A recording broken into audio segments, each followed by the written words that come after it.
Me karakia tātou. Ha ki roto, breathe in.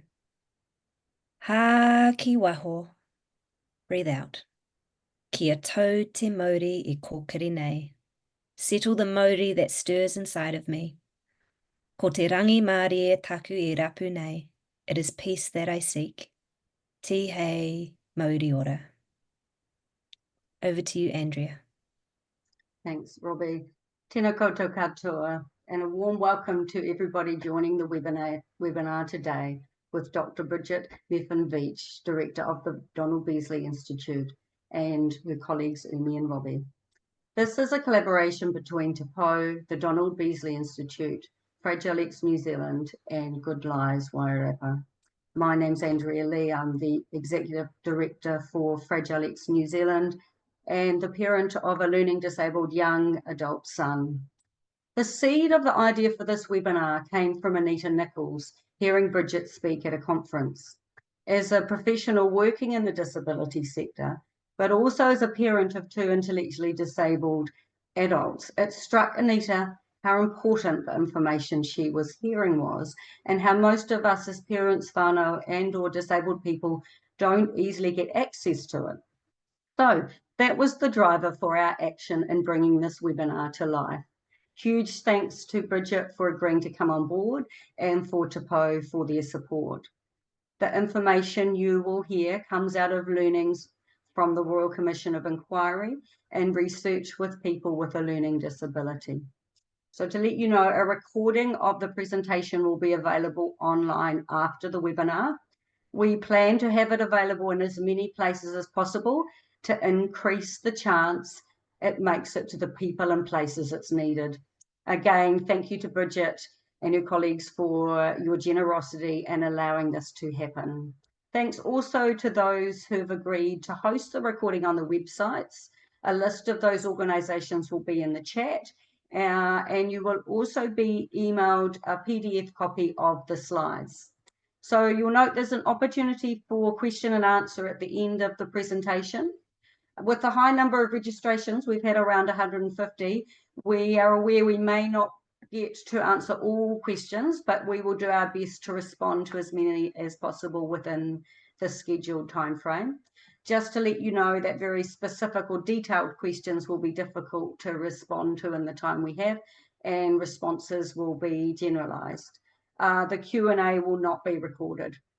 So you can write a question in the Q&A webinar function during the presentation, or use the chat function if you can't find the Q&A function on your device. If for accessibility reasons you need your microphone unmuted, please message a request to the Te Pou admin. Because of the size of the webinar, you'll notice cameras have been turned off. So I'm now going to hand over to Brigit to introduce herself and her team. Nā mihi kia koe, Andrea. Ko te mihi tuatahi ki te atua, ko ia te timatanga me te whakamutanga o ngā mea katoa. I tika ana ki te mihi atu ki ngā mate, ki a rātou mā kua riro atu ki te wāhi ngāro, nō reira e te hunga wairua, haere, haere, haere atu rā. Nō reira ki a tātou I te kanohi ora, mauri ora ki a tātou katoa. Tēnā koutou e hoa mā. Kua hui mai nei ki tēnei hui ki te pupuri I te kaupapa o te rā. Nō reira, ka nui te hari ki a koutou, mō tō koutou manawa nui ki te hāpai I ngā kaupapa, I pā ana ki te tēnei wahi. Tēnā koutou, tēnā koutou, tēnā koutou katoa. Ko wai au. I tipu aki au ki kirikiri roa ki te tāwharau o Parongia. Ko Waikato te awanana a hau I whāngai, e noho ana au ki Tāmaki Makaurau. Ko Robbie Francis Wātani tōku ingoa. He kairaka hau mātua whaikaha a hau ki Donald Beasley Institute. Robbie's my name. I grew up in Hamilton under the shelter of the Parongia Mountain, and Waikato was the river that nourished me. And I now live in South Auckland, and I'm disabled research lead at the Donald Beasley Institute. So what I've shared just now on behalf of the Donald Beasley Institute, it is my absolute pleasure to welcome you all here to this webinar. I acknowledge the creator, the beginning and the end. Also acknowledge those who have passed, and we keep them in our minds as we in today's discussion. Also the living who are here with us today. We thank you all for taking time out of, I'm sure, very, very busy days at this busy time of year to share this time and space with us as we learn and we grow together. And so I'm now going to ask my colleagues to introduce themselves. Thank you, Umi. Kia ora, Robbie. Kia ora koutou katoa, he uri aho no hapani, he tangata te tiriti aho, he kairaka ho me whakaraka ho a koraka no Donald Beasley Institute, ko Umi Asaka toku ikua. My name is Umi Asaka, and I'm a researcher and educator at the Donald Beasley Institute, and I'm also a proud second-generation disabled person. It's a pleasure to be here today. I'll hand over to you, Brigit. Thanks, Umi. Tēnā koutou katoa, I tipu aki ahau, I raro, I te tāwharo, o ka pai moka o paparoa, I taha o te awa o Otatutu, kei Otipoti toku kaiaka anaianei, hei kairuki mātua hau no Donald Beasley Institute ko Brigit Mirfin-Veitch, toku ikua. My name is Brigit Mirfin-Veitch, and I just shared that I grew up on the beautiful West Coast under the Paparoa mountain range and alongside the Rough River. I now live in Dunedin, and I'm very lucky to be the director of the Donald Beasley Institute, and it gives me great pleasure also to welcome you to this webinar, which we have titled Ka Mua Ka Muri, Walking Backwards into the Future, learning from the Royal Commission of Inquiry and research with people with a learning disability. As the title suggests, we believe the experience shared by people with a learning disability tells us a lot about how to recognise and how to challenge and ultimately to eliminate violence in the lives of people with a learning disability.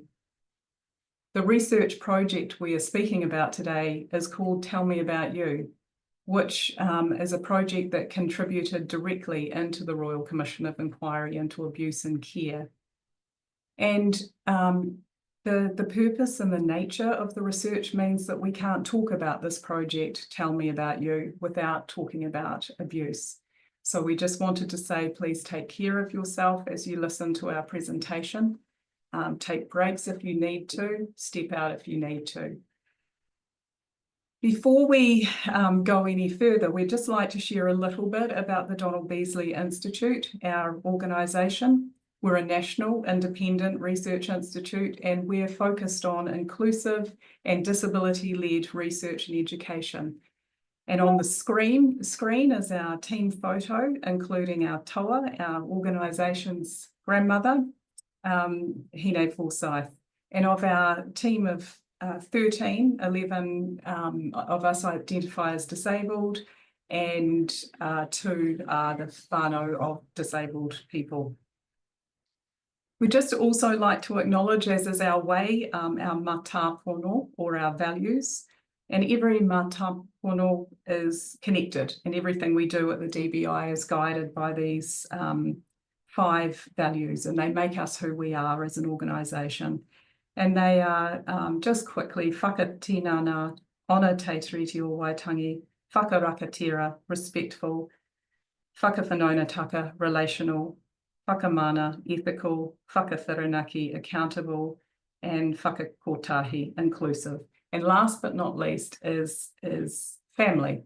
And we're very committed to the value of whānau first, which is really relevant to our discussions today. So how did we come to be involved in the Royal Commission of Inquiry into Abuse and Care? Just quickly, as many of you know, the inquiry officially began in 2019, and it had 3 main aims: to investigate abuse and care that occurred between 1950 and 1999, to acknowledge people who had experienced abuse, and to make sure that abuse does not happen again. And so in 2021, when the inquiry was in full swing, we were asked to design an inclusive and accessible research project for people with a learning disability, neurodivergent people, and other disabled people who had experienced state care.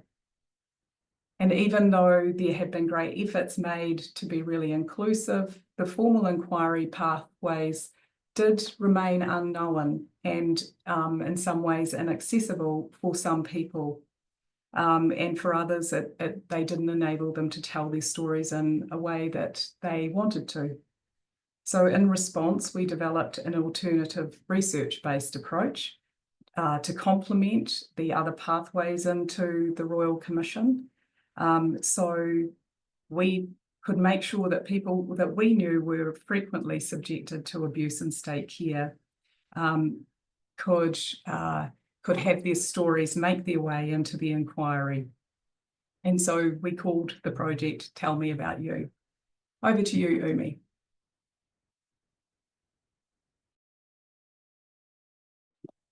Sorry, just getting the mic and camera on. So we'd like to tell you a little bit about how we did the project called Tell Me About You and what framed and guided the project. So the project was guided by a 4 foundational pole. First was Te Tiriti o Waitangi, which is also a foundation that underpin all of our research project at the Donald Beasley Institute. Te Tiriti o Waitangi was given practical expression through Maori governance group of the project and Kaupapa Maori research methodology and tikanga. Second core value was the assumption that everyone has the right to participate in research. For people who wanted to tell their stories but found it difficult to express their will and preference about the research, we used supported decision-making strategies to confirm their consent and to take part in their ongoing involvement. Third, the research team used individually responsive method, also known as IRM, to make sure storytellers had choice and control over how they told their stories. The kaupapa of this project was that storytellers were the experts when it came to representing their own care experiences, including abusive experiences. The Donald Beasley Institute developed IRM as a way of including the voices of disabled people whose experiences can be difficult to access using more traditional research method. IRM lets people design and control their participation in research by working with a story gatherer, also known as researcher, to tell their story in a way that is personally meaningful and accessible, while being responsive to the life experiences, interests, and needs, and diverse communication styles of each storytellers. While we don't have time to go into too much details about the way people told their stories, we would like to share some of the methods that they chose to tell their stories. So the first one was kaupapa Maori method, including Purako. Another was semi-structured interviews, walking, wheeling, and talking, sharing stories by taking their writing partner or the researchers to the places that was important to them and telling them why. Telling stories through personal archives, art or poetry, or emails or other online technologies, and telling stories with the help of trusted whānau, friends, or close supporters, or have them tell their stories as they knew it for them.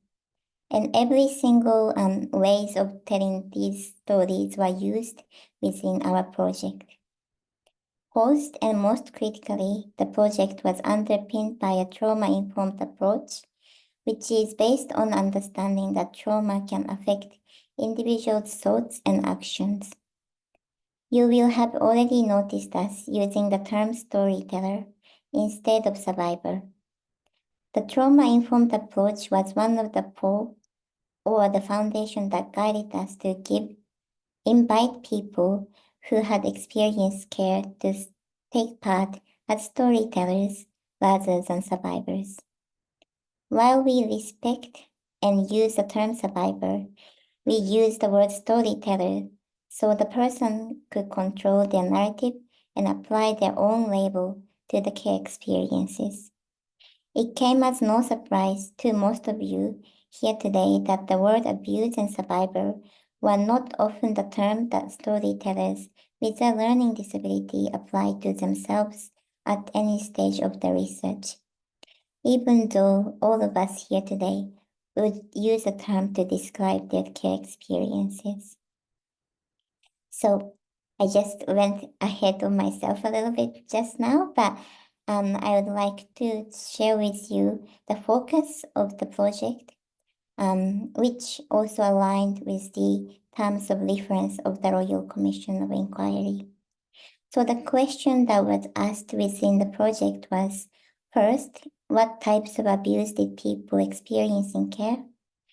Second, what were the factors that contributed to the abuse they experienced?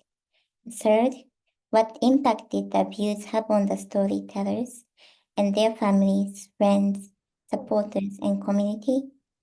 And lastly, but not the least, did the storytellers understand why they were taken into care? And did they think those places were appropriate? So I'll hand over to Robbie to take us through the next part. Thank you, Umi. So we answered these questions by exploring one main question, but from different angles. And that question was, what was your experience of care? Now, asking this broad question was aligned with that trauma-informed approach that Umi just mentioned, which asks, what happened to you rather than what's wrong with you?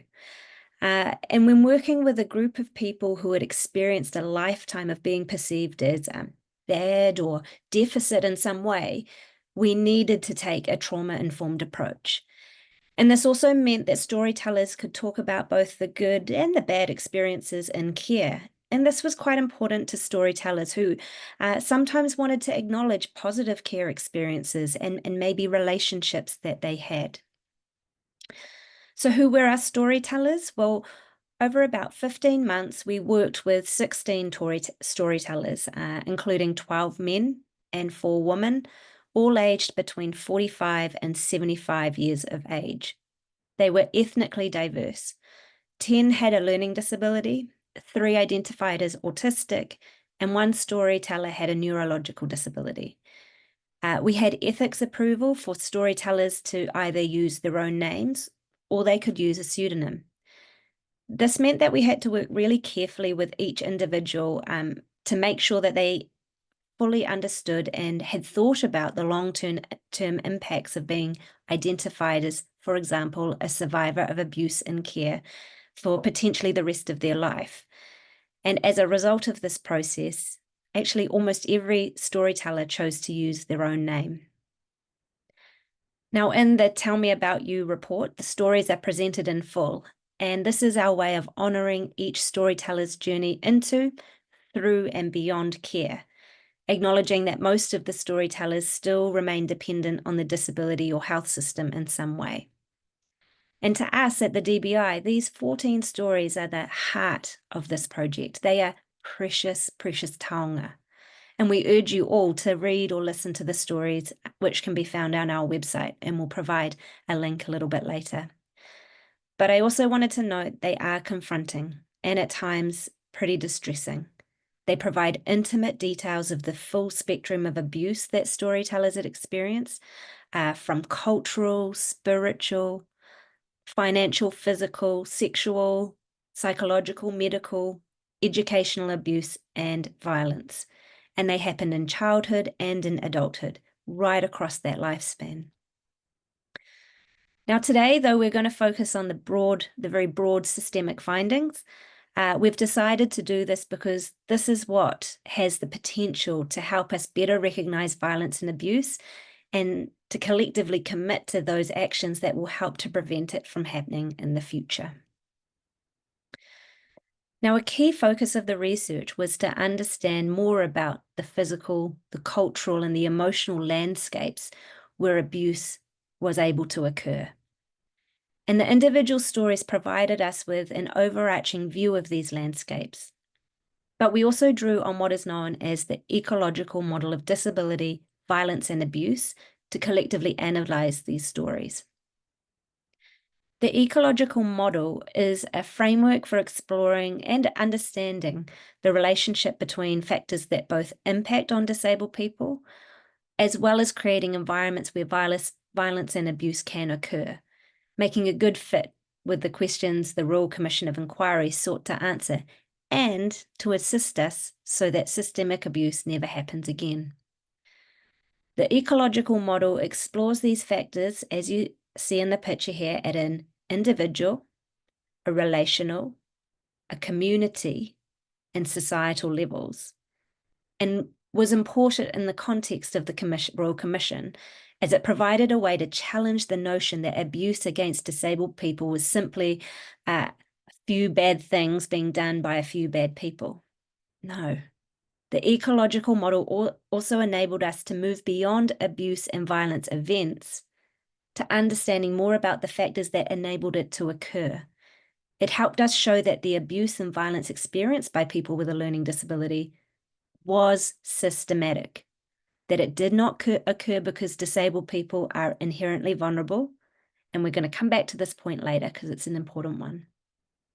Brigit, I'm going to ask you to take us through the different levels from individual level. Thank you. Thanks, Robbie. So when we looked at the individual level, using this model to help us make sense, I guess, of the stories, the experiences that people had told us about, almost without exception, storytellers described a lack of agency, or in the language that we might understand better, a lack of choice and control over their lives. The people that helped us in our research told us repeatedly about repeated restrictions and assaults on their individuality and their ability to have choice and control in their lives, often by highlighting what was important to their sense of well-being now. So they highlighted what had been missing. The experiences that storytellers with a learning disability highlighted to us was a lack of rights, lack of will and preference, that people didn't know about their rights and they did not see themselves as having rights. But really importantly, they were also not recognised as rights holders by other people, and they were always assumed to lack the ability or the capacity to express their will and preferences, or their opinions, in other words. Another way of saying this, and this is a way that we've used quite a lot, is that people with a learning disability experienced a lack of recognition of relational personhood.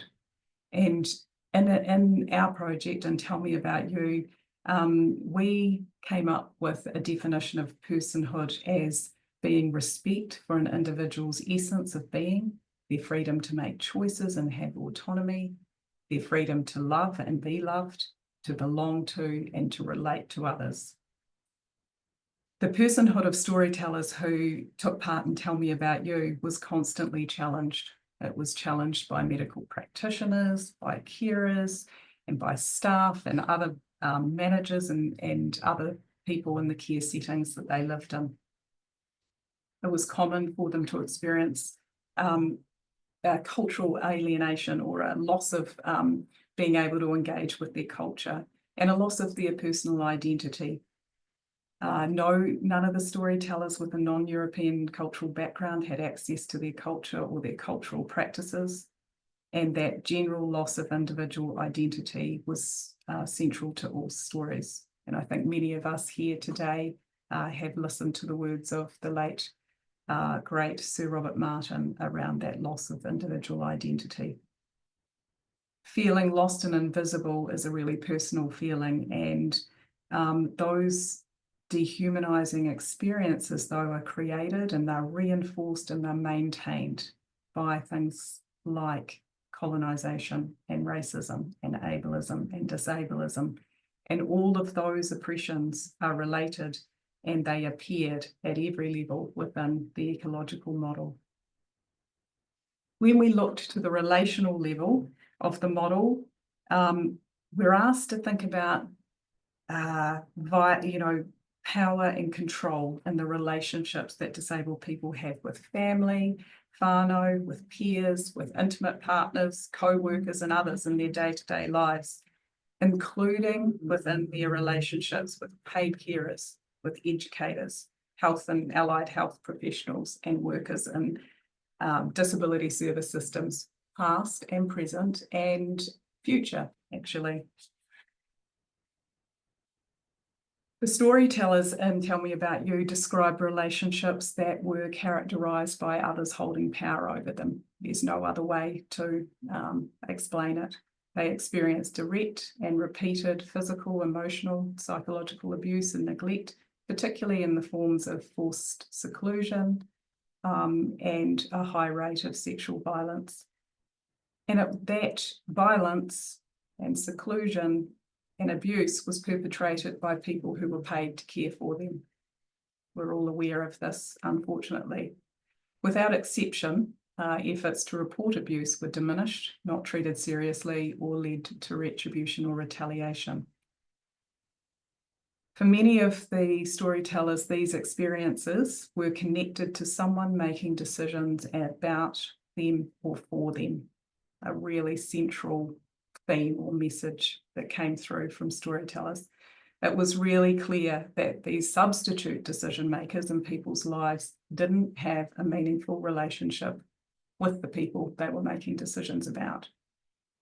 Storytellers with a learning disability went unconsulted and pretty voiceless in the decisions that directly affected them.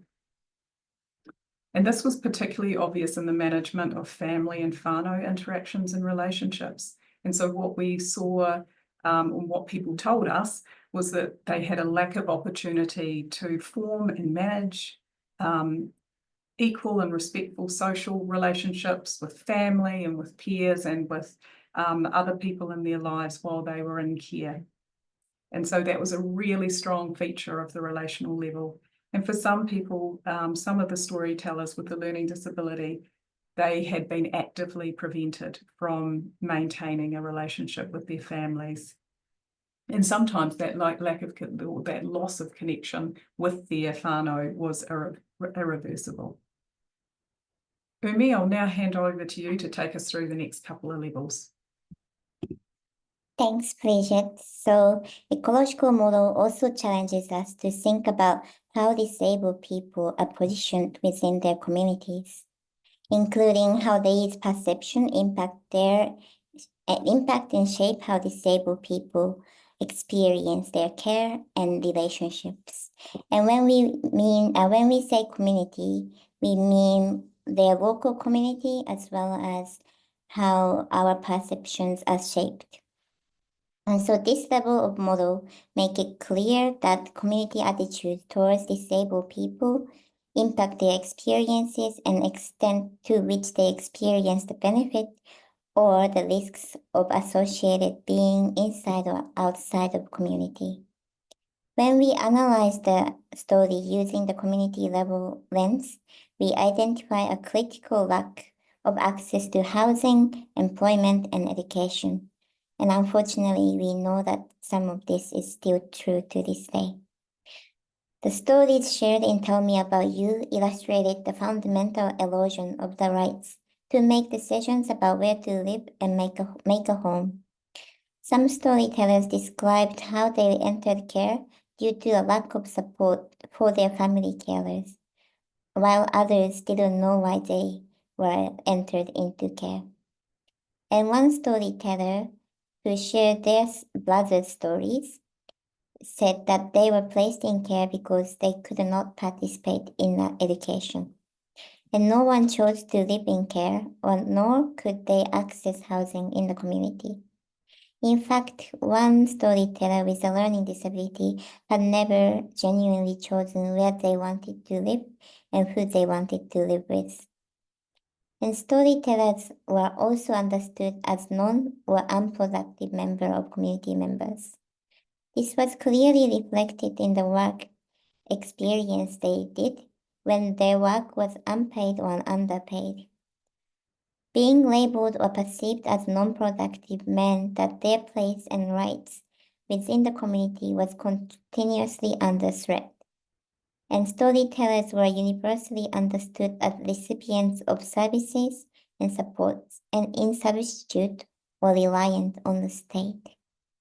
A lack of the right to individual agency or choice and control was reinforced at the community level. Relatedly, many storytellers were fundamentally and permanently assigned the role of recipients of services and supports through the initial act of being placed in care. And once in support, most storytellers remained as a recipient of services or supports even after the deinstitutionalization. And only a small number of storytellers have been able to completely break free and live life free of residential support. None were people who had learning disabilities. And when we say support and services, we mean by support and services who are organized by other authority rather than in partnership with their family or themselves. And the stories indicated that storytellers were perceived as non-citizens. They were deprived of genuine citizenship by being placed in institution and prevented from leaving, and had limited access to life experiences, education, and training that could support their ambition to determine their own futures. Due to their containment, storytellers were also excluded from being authentic members of their communities, including the sense of belonging typically associated being part of a community.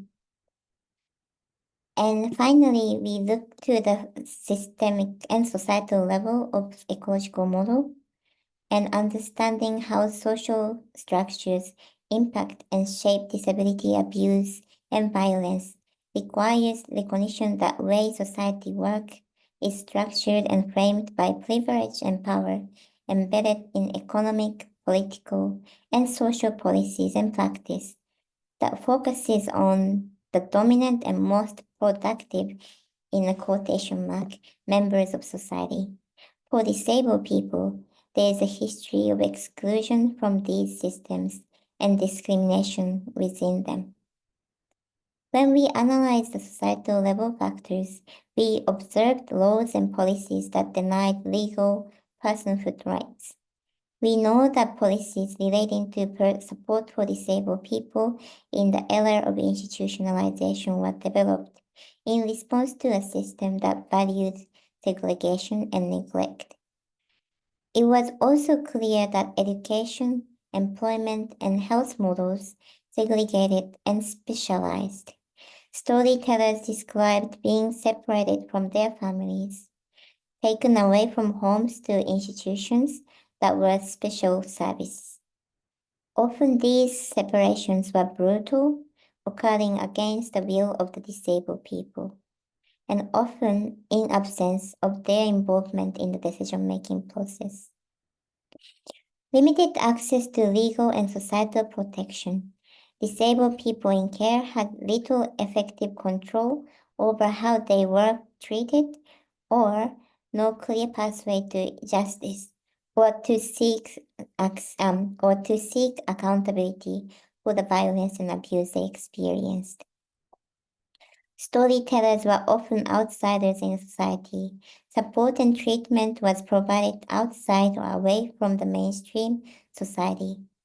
Societal attitude of the time meant that when support or treatment was sought, the seeker was placed out of sight in institution at the geographic and or regional margin of their communities.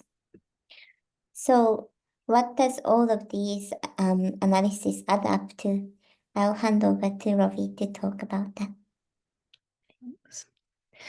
So using this ecological model of disability abuse and violence as a framework for analysing these stories clearly showed that disabled people in care between 1950 and 1999 were impacted by social and care systems that were underpinned by ableism and disableism. Now let me just break this down a little. So ableism refers to belief systems that value certain bodies and certain minds according to socially constructed ideas of what is normal and productive and desirable. And it's actually an umbrella term that has also been used to understand all of the other isms. On the screen there's sexism, classism, racism, and it all justifies placing one group's needs over another according to these socially defined characteristics. Now, disableism, on the other hand, is an oppression that directly targets and impacts disabled people. And it's a prejudice that considers disabled people's bodies and minds perhaps as deviant from the norm, so therefore in need of interventions to adapt to the order of society. Disableism acts as a byproduct of ableism. Disableism cannot exist without ableist assumptions and practices. So when we, disabled people, encounter disableism, we also encounter discrimination and oppression and behavior that is abusive because of the belief that disabled people are inferior to non-disabled people simply because of our disability status. And abuse of disabled people in care, including most of the storytellers that we spoke with, can be considered as blatant disableism. They were abused because they were part of an ableist system that created opportunities and environments where abuse could and did occur, and they were in that system because they were disabled. So it's important to note that ableism and disableism haven't always been an inherent part of society here in Aotearoa, New Zealand. There's been many scholars who have talked about this, but is highlighted in particular by Ingham and colleagues. Prior to colonisation, whānau hoa and takata whaikaha Māori, disabled Māori people and their families, existed as part of whānau or acknowledged as having particular gifts or contributions that added to the lives of the wider collective. The institutionalisation and segregation of whānau hoa and takata whaikaha Māori was and remains the enduring negative legacy of colonisation. And just to be totally crystal clear, the factors that we have identified at every single one of these levels of the ecological model are the factors that enabled abuse and violence to flourish in the past. There's no reason to think that these will not be the factors that will allow abuse and violence to flourish both now, in the present, and also in the future. And finally, these factors, they do not point to individual vulnerability. They point to systemic failures. Brigit. Thanks, Robbie. So, what do the stories shared by survivors of past abuse that took part in the project that we're talking about today, Tell Me About You, tell us about the prevention and response to disability, violence and abuse in the future? So let's just briefly revisit the findings of the analysis of the ecological model that we've just talked through and ask ourselves a few very hard questions. Are the things that people with a learning disability and in some cases their whānau told us about their past really no longer a part of their present? We know that there are both parents and service providers online today, and we want to emphasise that the answers to these questions are relevant to both of you. So if we think about the individual level, hand on heart, can we as parents, carers or service providers really say that disabled people and people with a learning disability in particular are still not experiencing a lack of agency or choice and control, a lack of recognition of their relational and legal personhood, the right to have relationships of their choosing, a lack of recognition of their rights, will and preference, and in some cases, cultural alienation or a loss of identity. We think to the relational level, can we, hand on our heart, say that disabled people don't continue to experience relationships characterised by others holding power over them in their lives, others making decisions about their lives, including about their relationships, and a lack of opportunity to form and manage their own social relationships with families, peers, or with intimate partners? And if we ask ourselves the hard question, can we really say that disabled people are valued and equal community members who no longer experience a lack of access to housing, employment, education, or the sort of supports and services that they need to live a life of their choosing? And have we really got rid of attitudes that characterise disabled people, particularly people with a learning disability, as non-productive, as recipients of services and supports, as reliant on the state for funding and to access the supports they need, and as non-citizens? And finally, hand on heart, can we say that Aotearoa does not have laws and policies that deny personhood rights? Education, employment and health models that still segregate or specialise or simply don't meet people's needs, and limited access to legal and social protections for disabled people.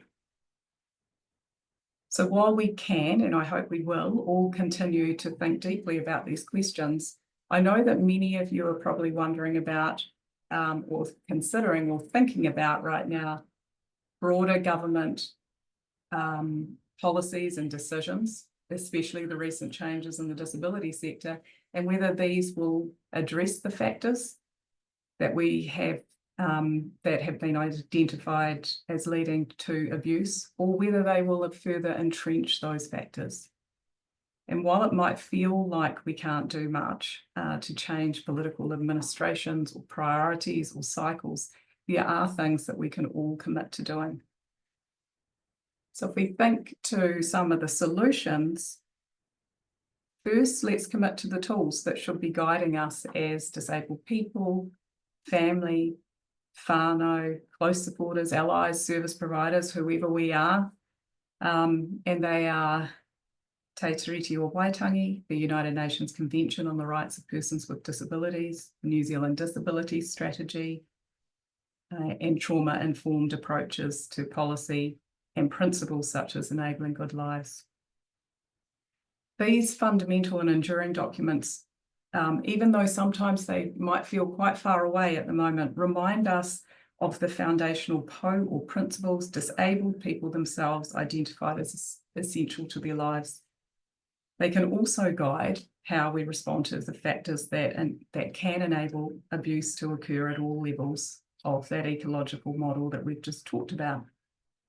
So if we think about the UN Convention on the Rights of Persons with Disabilities, we continue to hold a really strong view that Article 12 of the UN CRPD, equal recognition before the law, must be fully implemented to ensure that the personhood of disabled people, especially people with cognitive impairments, is recognised and respected, including the right for all disabled people to be responded to as citizens with legal and mental capacity. However, regardless of the outcomes of reviews like the Adult Capacity Law Review that's currently happening here in Aotearoa, we can all commit to the intention of Article 12. Article 12 is about recognising that disabled people, including people with a learning disability and other cognitive impairments, have the right to make their own choices and decisions, and the assistance to help them make those self-chosen, informed decisions. So as parents and carers of young children, one of the most critical things you can do is start to assist your loved whānau to build the skills and knowledge early. And for those of you with older children and adults, commit to this now. The research is telling us that working with people to build that capacity in decision making, to build that knowledge that they are rights holders and can make their own choices is the change can occur quickly and it's really impactful.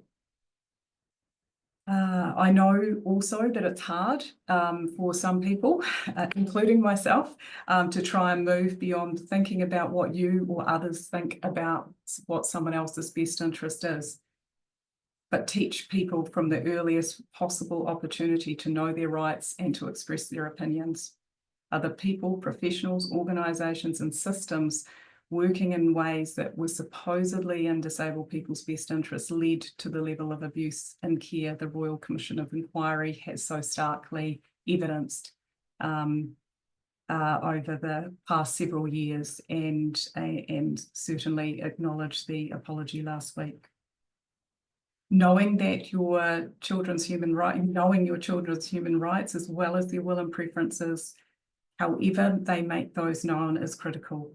And for those of you here today who have loved ones who find it difficult to express themselves in a way other people understand, please embrace your role as their most trusted communication assistant, the person that knows them best.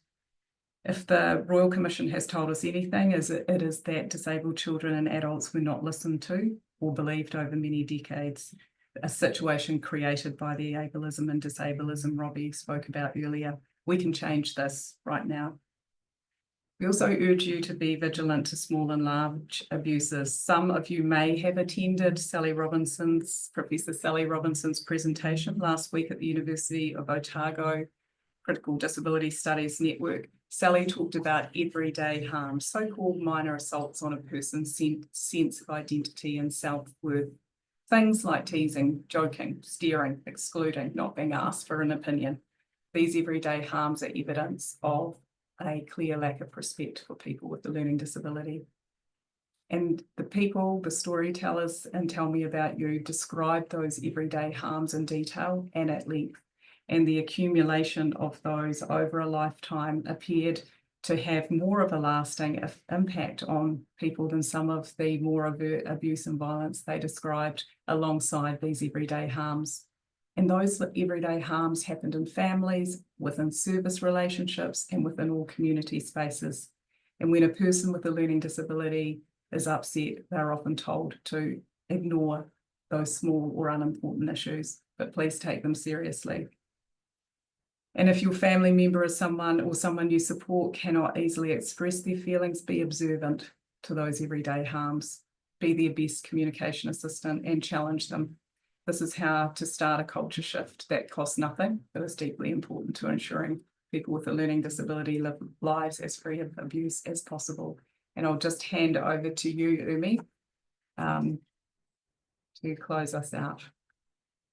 Great, thanks, Brigit. So lastly, I wanted to talk about how we could use the Enabling Good Lives principle to guide us and stop us from experiencing the abuse and violence that people experienced in the past. So while in the formal sense, Enabling Good Life is under threat now, but these principles that's up on the screen should be able to still guide us and provide us a practical litmus test for and a way of challenging the factors that were identified as contributing to abuse and violence in disability and other care services in Royal Commission. When applied, all of these NGL principles should ensure that people with a learning disability have a life that is not characterized by a systemic abuse. Parents, carers, and close supporters, you may already be using these principles in the lives of the people you support. However, please continue to hold on to these principles and make sure that these are applied genuinely as part of your loved ones' lives. And support providers, please align your organization policies to EGL, provide training to operationalize the principle for your frontline staffs, and create a robust complaint system. Make sure that people know about it, believe reports of everyday harm, abuse, and respond to act. The final message we wanted to leave with you is that disability violence abuse is not caused by disabled people's inherent vulnerability. They, like everyone else, are made vulnerable by the individual, relational, community, and societal factors that's underpinned by colonization, ableism, and disableism that they are forced to navigate from birth. In some cases, even before they are born. We cannot achieve a cultural shift by perpetuating the notion that people are inherently and always vulnerable by legislating or regulating vulnerability. We will achieve it, however, by challenging our own internalized ableism and disableism, the ableism and disableism of others, and most importantly, by actively assisting children and adults with learning disability to have the tools they need to be their own best protectors. So this brings us to the end of our presentation, and to uplift us from this heavy topic, let's finish with Whakatoki chosen for the Project Tell Me About You report. He pōkeke uenuku I tūai. Against the dark cloud, the rainbow stands out brightly. The Whakatoki symbolizes the resilience and the resistance shown by the storytellers who generously shared their story with us so that others can learn from their story. So let's make sure that we do. Thank you so much. Oh, thank you, Brigit, Robbie, and Umi. Thank you for taking us through your research and the findings from the storytellers. Some profound learnings for us all there. Just a reminder that we will have a copy of this recording for people to view and listen to again. We have around 5 to 10 minutes for some questions. We've had a few questions come through. If we run a little over, is that okay for you, Brigit, Robbie, and Umi? Yeah, thank you. So the first question is, as a parent, I've heard the idea of right relationships between disabled people and paid support workers. Can you talk about that, what that is?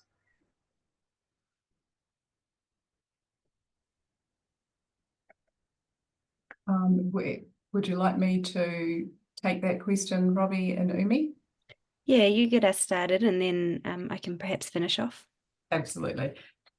So if we think about the work that we have done with disabled people, particularly people with a learning disability, over many decades now, I think the right relationships are the types of relationships that are free from the kind of the factors that we've just gone through in this presentation there. So it is about relationships that can be that don't have those very overt power dynamics, relationships that are grounded on respect and trust, relationships that acknowledge people with the learning disabilities rights, but they're also their rights to have opinions and to respect those, and taking the time and the effort to learn about people so that you can assist with the expression of those opinions and those choices, those life choices. Maybe hand back to you, Robbie, in terms of Yeah. The only thing I would add to that, and as someone who has support workers myself, this is that every relationship looks right differently to different people. And the important thing there is that it is the person with disability, and if they find it difficult to express themselves, it is through their their best communication assistant. It is that it is defined by the will and preference of that person and their family and whānau. So for me, what I see as a right and good relationship with a support worker is different from what Umi wants from a support worker, because we lead quite different lives. From our person who is a research assistant with a learning disability at the DBI has a different perspective on what that is. So it's all about centering the preferences, the opinions, the will of the individual who is receiving that support and what they are looking for. Great, thank you. That's a really helpful response. I'm going to hand over to Anita Nichols, who I mentioned earlier, to share the role of question answering. Anita, have you got another question there? Yeah, this one comes from the chat, the question and answer. So Pip asked, has Whaikaha responded to these findings? And I guess I throw the question out to you guys because you'll know who best to answer the question. Thanks for that, Anita. I saw that there in the Q&A. Thanks for the question. We haven't had a response to this research directly from Whaikaha, but what I will say is that this research is woven through the Royal Commission of Inquiry reports. So I think one of the things that we are really proud of with this work is that sometimes research doesn't make a difference, or it doesn't make a difference at the time that you hope it will. And in this case, the Royal Commission of Inquiry, sort of recognised the need for this, requested it, and have heavily utilised it. So the research findings were accepted as evidence of abuse and care for the group of people we worked with in the disability hearing. And also the findings and learnings from the research have been woven through those Royal Commission inquiry reports, and we think that honours the people who took part exceptionally well. And I just would note here that one of our storytellers I learned this morning has just passed away. So the importance of collecting the stories, particularly from older people that have experienced state care and abuse in those settings was critically important. We recognise that, some people wouldn't be here to see the outcomes of the Royal Commission, be able to apply for compensation if that's what happens, etc. And again, we've just experienced that this morning. So. Thanks, Brigit. Thanks. Over to Andrea. Thank you. We've just actually had a couple of comments too that I might read out because I'm not sure whether everyone can see those. So in regard to solutions, some disabilities such as FASD are not entitled to any funding or support under current criteria. A solution would be for government to include this cohort for funding. The abuse by the state is ongoing. Yeah. Yeah, just acknowledge that comment.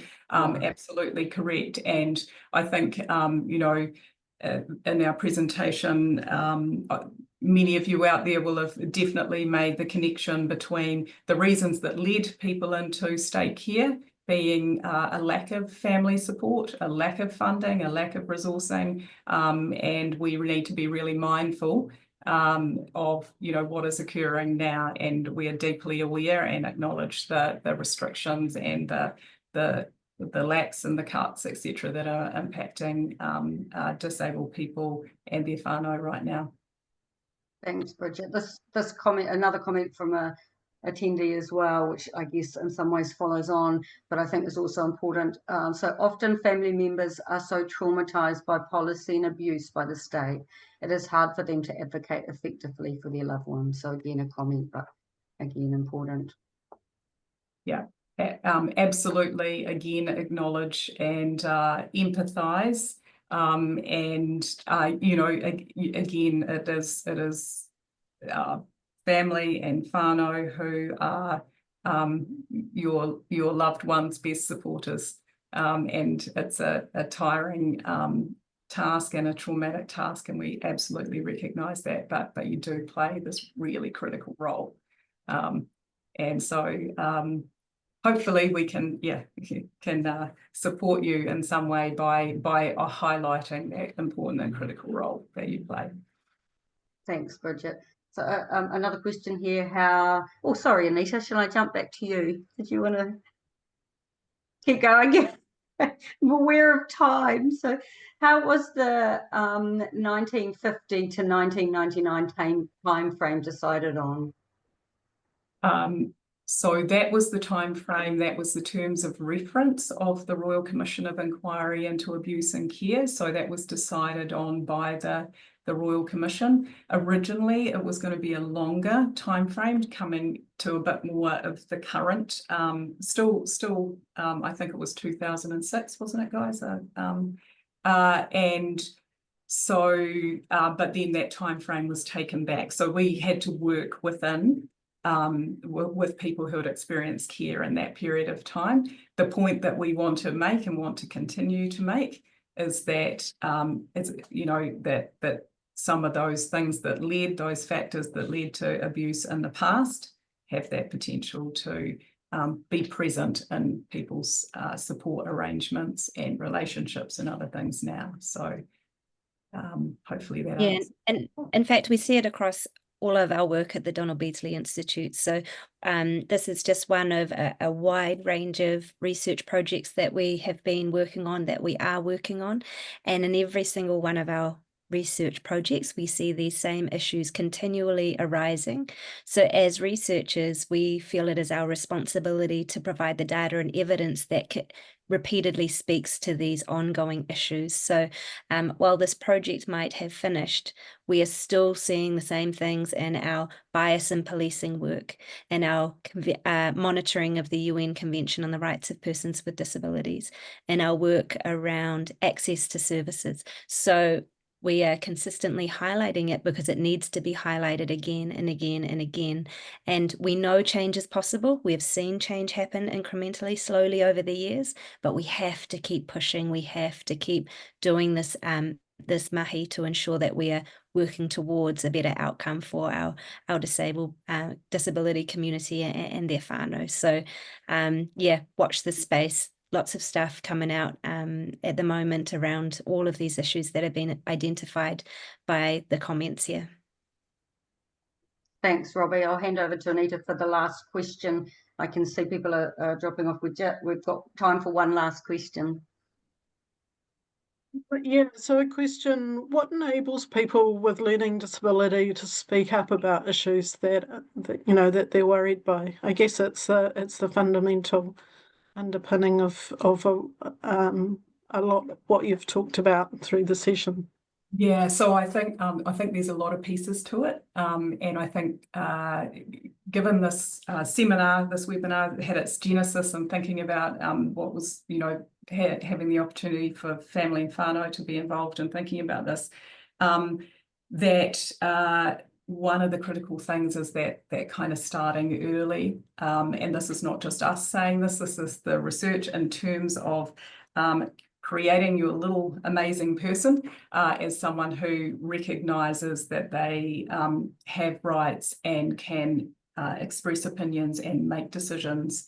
And sometimes that's quite challenging as a parent.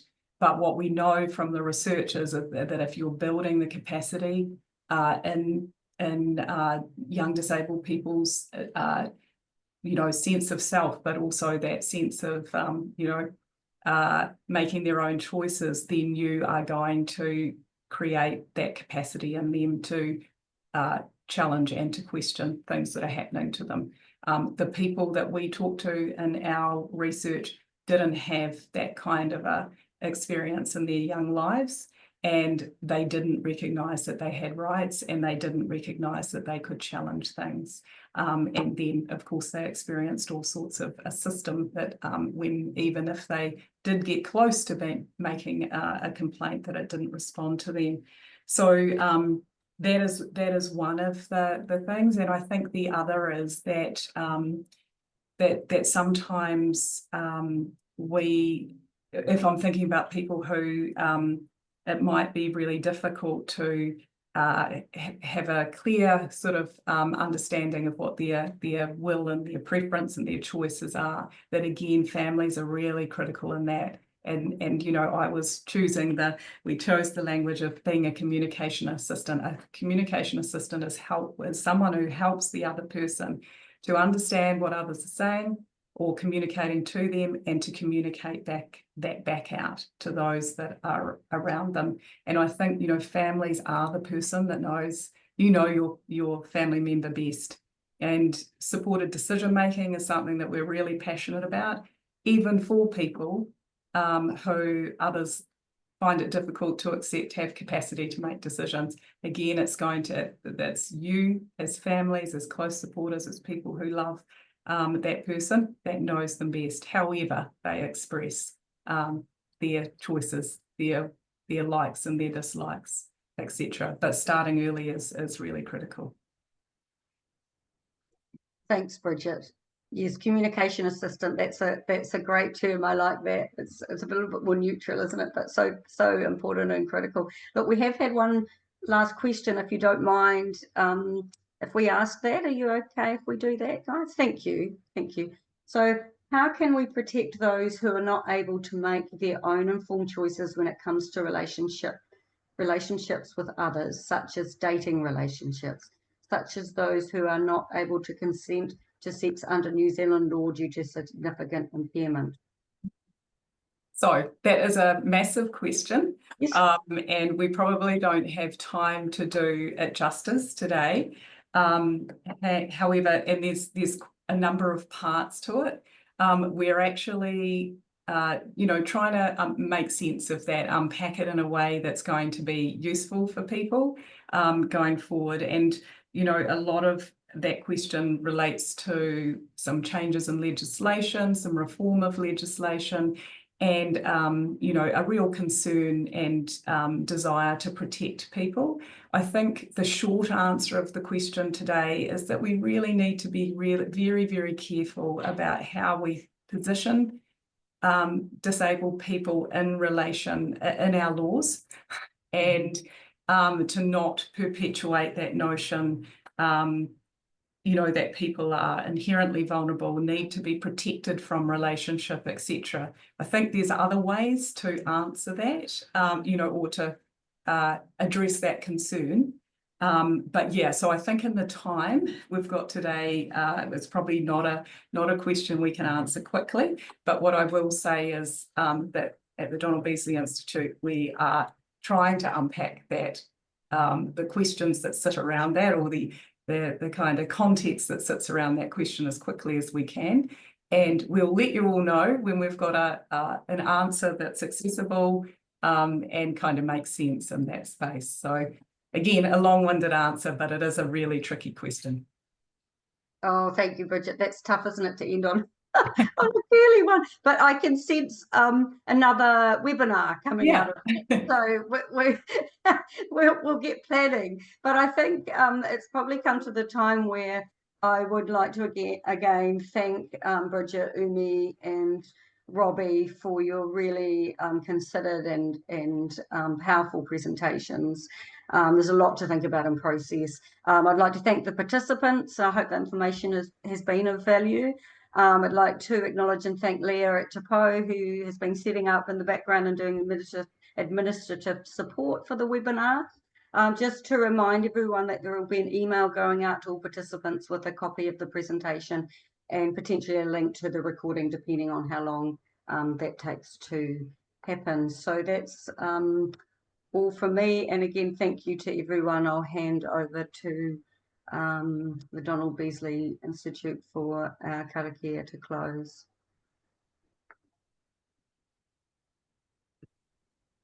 Thank you.